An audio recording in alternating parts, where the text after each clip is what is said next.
Today we'll be reading Moose's Tooth. And don't forget that the O in this text is ooh. It says ooh. So let's sound out the title. Oos is Moose's Tooth. Moose's Tooth by Paul Giuliano. Illustrated by Sachiko Yoshikawa. So she painted or drew these pictures, and Paul Giuliano wrote the words in this book. What I'd like you to do is read along with me, but what is so important for you to do is to pause the video and try to read the page yourself. Then press play again and listen to me read to just check that you read the words correctly. Remember, you can go ahead and sound out those words. Let's start and read. Moose has a loose tooth. His loose tooth feels funny. A loose tooth can go back and forth. Being in first grade, I bet you have lots and lots of loose teeth, and they're wiggly. Moose likes to eat water plants. Moose has to get in deep water up to his knees. Moose dips down and scoops up all kinds of plants. Moose's food is wet. Dip and scoop. Dip and scoop. Oh, he's getting his food.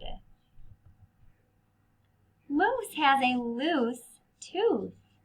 Now, Moose can't chew his food. Chewing can make his tooth too loose. Moose must get a new plan. Look on this page.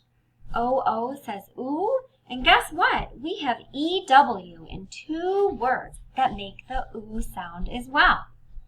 Chew, chewing, and new. Moose has a new plan. Moose takes his food inside. He knows just what to do. If Moose can't chew, he will mix a brew. That's a drink. Brew. See how EW also says ooh? That is his plan. Moose adds plants and a spice or two to the mix. His plant and spice mix looks like thick green goop. Moose adds milk. His green goop shake is ready. Moose can drink it. Moose has no need to chew. Oh, he made a smoothie. Moose likes his new brew. Moose's loose tooth likes it too. Did you like that book? I liked that little story. I thought it was cute. Have you ever had a loose tooth that makes it hard to chew? I remember having those. It was a long time ago. I hope that you enjoyed this, and I hope that you read it again and again to help you become better, more fluent readers. There are a lot of sight words in this book too, and I think you're getting really good at those. Those are also available on my website under Power Words, and you can keep practicing those. But enjoy the story, and I'll see you next time.